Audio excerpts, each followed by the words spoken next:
Again, YouTube. Just done the liquor ranting, read the liquor boy where them have all over the internet and things. So I just reach home, change off. Just I come from Tractor Supply, so I just reach home and change off, you know, in some yard clothes, backyard clothes. I go sort out the rabbit them. This is one of the bag of feed what I just have here to show you guys the feed what I use to feed my rabbit them. We used to raise rabbit a long time ago. Now I go back into some rabbitry because rabbit meat is on high demand and rabbits are also on high demand because it's a healthy protein and a lot of people are trying to go, you know. The most healthiest way what them know of. So rabbit is one of those. You know, people might come and debate it and tell me say meat and this and that and who are vegetarian and who are grassitarian and who eat rock, you know. I don't want to hear I really not have a strength for them debate there because what I know is the oldest civilization where you can think of, all of those men hunt. I'm sure no man never did a hunt down cabbage and broccoli. You get me? Nobody never hunt plants. Yeah, we might go out in search of plants to get plants to eat and all of them something there, but a hunter, what a hunter do? You know, we pray. So, from existent man, people are eat meat, different civilization are eat meat, and we are eat vegetable and grasses and all of them something we are eat over the years, thousands of years. So, if a group of people just come now and tell us, a meat alone you have to eat or a greens alone you have to eat or, you know, all that. It's opinionated because same people them want to tell us a vegetable alone you have to eat, them not plant them own vegetables so they don't know where it come from. So same chemical where maybe, even though no chemical not in this, because this is, but now I get to that yet, the same chemical where might be in the chicken or the cow or the pig feed, where them tell us that poison the meat, the same chemical or similar chemical them take to spray the same vegetable, the avocado, all of them something there. Where all of them self-righteous people here I eat same way and I tell us you know if you eat a certain way, you get me? So it's best if you can grow your own food. It's best because you know how that food or plant or animal was treated. You know that. However, you can't go in a grocery store every day and go buy your vegetable and tell me so if you eat meat and you don't know where your vegetable come from, you don't know what spray upon it and all of them something there. So we have to be careful. We have to be careful. You get me? I believe in balance in life. I believe in balance. So if we get a balance, we have to try and meet somewhere. We can't be too extreme on the left or too extreme on the right because we're going to become the same thing. We're going to meet back same place and we're going to just be this bitter set of people. So I plant my own things. I want to show you a little thing too. I don't know if I can take you over to the garden today because I have a whole heap of work for them. I just come in. As I tell you, I post them 2 videos basically same time, but these are tomatoes where I pick off for the tomato plants them I have over by the, what do you call them again? Cockatiel, aviary. Or Avery, because Avery we call it in Jamaica. Foreign, I come here now I hear people say aviary. Even when I did in England, Avery people call it. So anyway, we all know what we mean. Bird cage, big bird house, same thing. So these are some tomatoes that I got. But I want to say a thing about the tomato them. Over the Christmas holiday, because Florida had a very cold winter this year.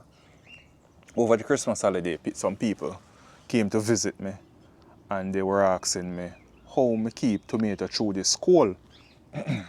But for the past 5 years or 6 years, much year now, I wonder, maybe 6 years, 7 years, ever since we came to this location, then ever since we come out of the apartment and moved to this house, I plant tomato, I plant scotch bonnet pepper, and I've been lucky to get my tomato them through winter.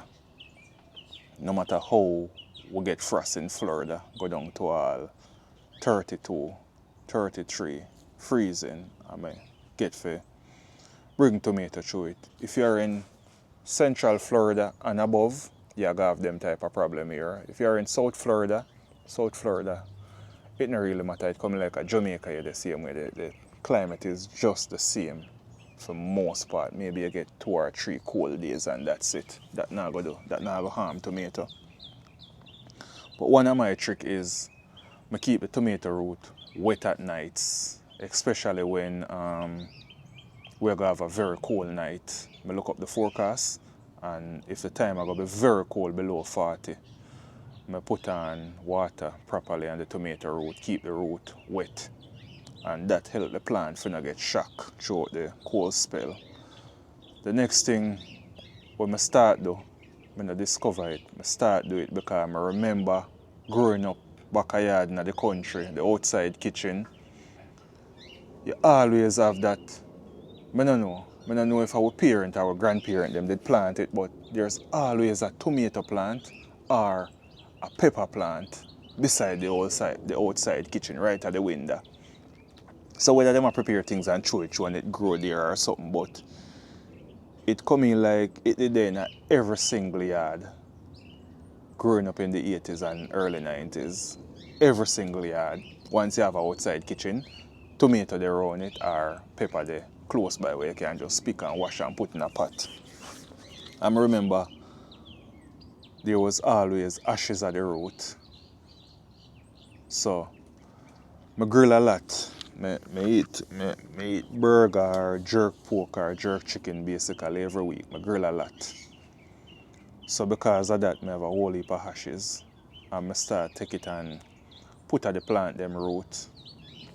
And I realize the plant them bear right through the winter for me. So I think the science behind this then me can say is that yes, the ashes is warm, because we know the ashes is warm. We always see cat and dog asleep at night when time get cold to a Jamaica. And the ashes is warm, so it keep the root of the plant very warm, so it not get shocked by the cold, because these are really tropical type or warm weather plant crops then. And if you realize them come out good, I not even have any spot on my tomato them. I don't know how best this I go show you on camera, but no fungus, nothing at all. The tomato them sweet. When I eat, actually every time I eat dinner, I eat a whole tomato with my dinner. So I love them. I have one there, so look like it's a rotten though, see it there. Talk too soon, but no fungus or anything. This one just get overripe on me and then in the basket. So I think I'm not going to sow this, because what I try not to do is I run this variety of tomato, which I not even know the name, for a while now, because what I do is every time the tomato plant get old, I cut off the sucker them off it. Or if some people don't understand, I cut a limb, put it in the water, leave it in the water for 3 or 4 days till it starts to root. When it starts to root, I take that limb or that plant now and put it back into the soil, so I get the same exact set of tomato them over a period of time. And if for the next 20 years more and grow tomato, I'm sure exactly what I'm going to get. But if I take this tomato seed now, and seed it in the ground, sow it, yes, I go get the same variety of tomato. However, it go taste different. Whether it tastes slightly different or a mile apart different, it is going to be different. However, if I take the same limb off of the tree where this tomato come from and plant back, everything are going to be identical to this tomato. So that is how I do tomato here in Central Florida. And it work out, man. But keep the tomato them water, and you can put ashes at the root if you want them go through next winter. Because we warm up good now. The nights are in the 60s, still cool, but the days are in the 70s and mid 80s, so we're warm. My cabbage them have a struggle at daytime now. I have to put water on my cabbage them and something because the time is so warm now, so we warm up good. So that is one. Alright, for the people them were interested in a rabbit, because I'm going to start do a bit of rabbit video because I'm getting into rabbit farming. I have 1, 2, 3, 4. I have 7 rabbits so far.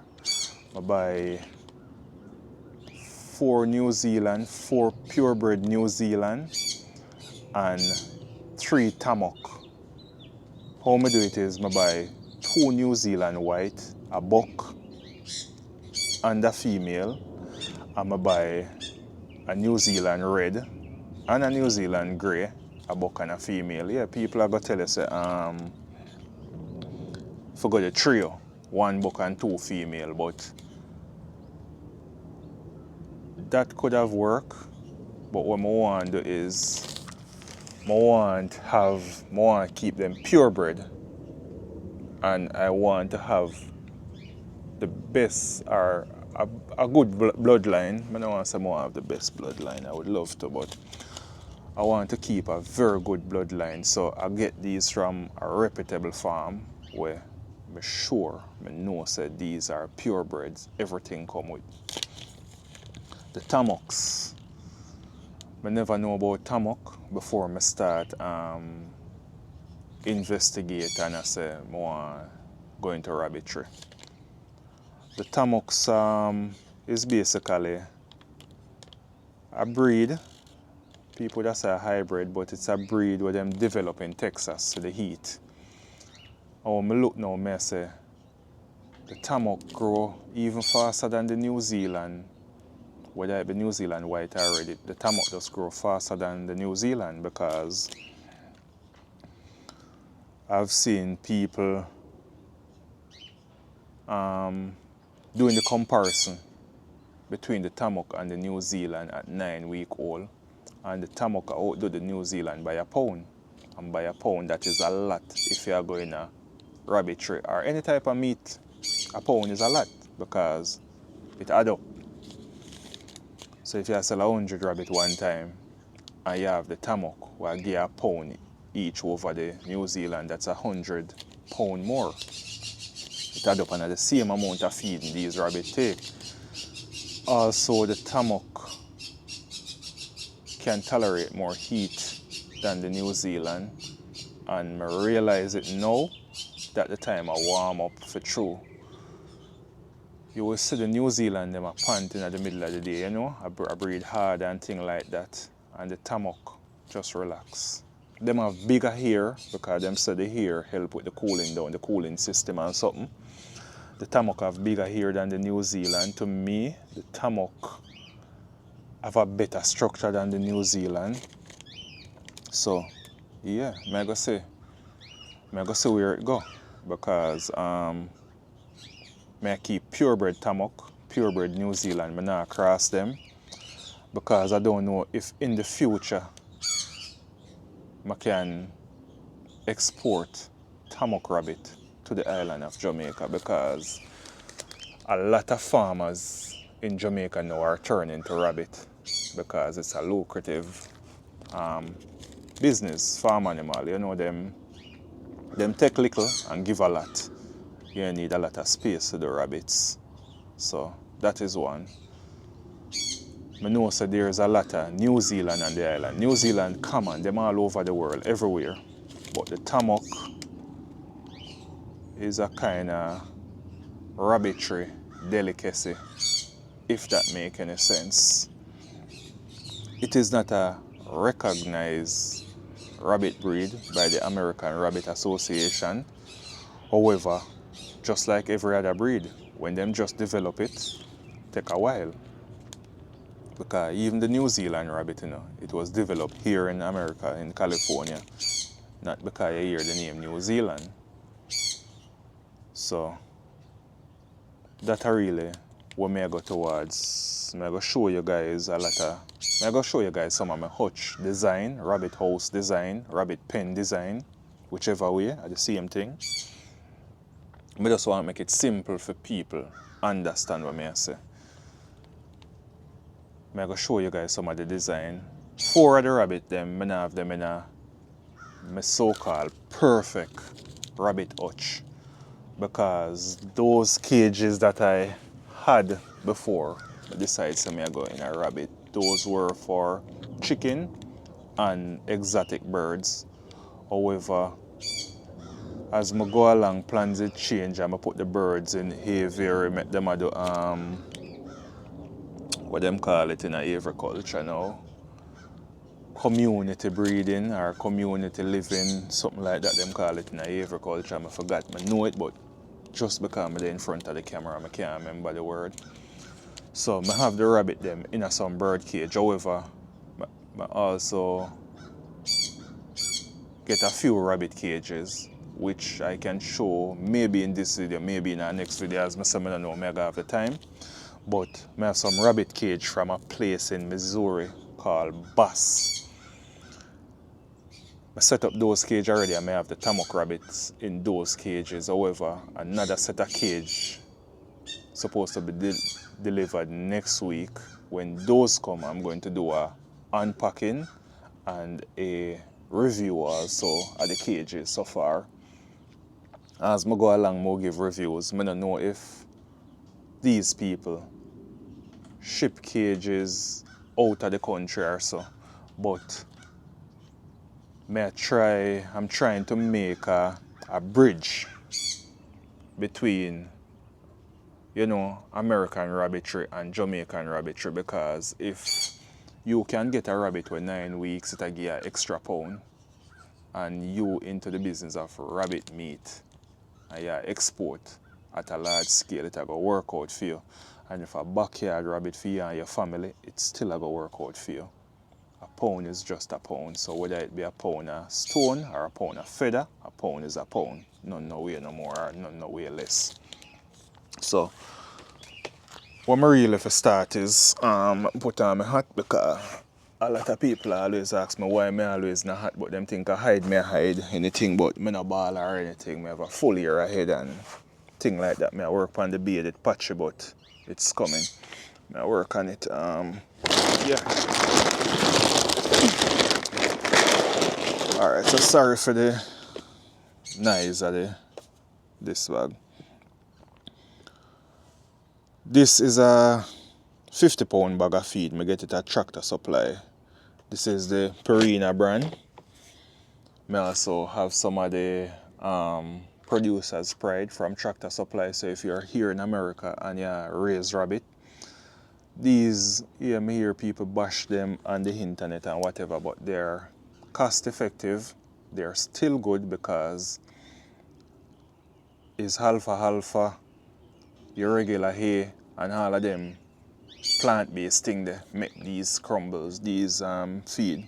So nothing really added to them other than those things, No corn in this, so it's another good one. So I'm going to mix the Purina with the Producer's Pride, because I don't think I'm in a position where I want to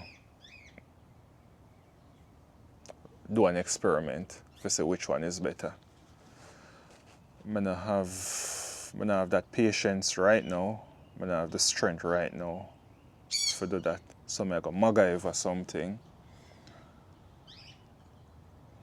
and just mix these feed 50-50 and feed the rabbits. So far, I'm giving them the Producer's Pride and them look real good. real good. I'm going to do a video also on rabbit myths, because there's a lot of myths out there on the internet about rabbit.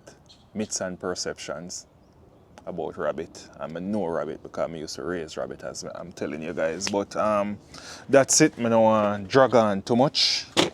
So I'm going to just boot up and ready to get started. And it's like this, people. Whenever I find the vibes to make the video, I'm not going to realize that I do a 2-3 video and just put it out one time and not see me again. I hope I get the strength and the courage if I can come out and be more on the to teach something. I don't want to be on the internet just to be on the internet. I want to teach something. I want to make a difference. I want to make sense, you know? So that's what I'm for. If I don't have nothing to say, you guys won't be seeing me. If I have something to say, then you guys may be seeing me.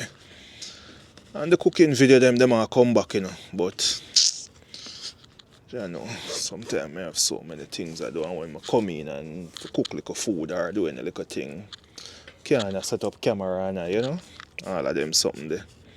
So that's one of them. So now I have on my work boot, my rowing boots. I go start, but these are the feed, and as we go along, as I said, I don't want to make the video. So that is all I have to say right now. Maybe 10 minutes from now, I'm going to put up the camera and I'm going to do a different video, but more balance out things. I don't want to make the video them too long and boring. So, see you guys in another one. God bless you all and stay positive, please.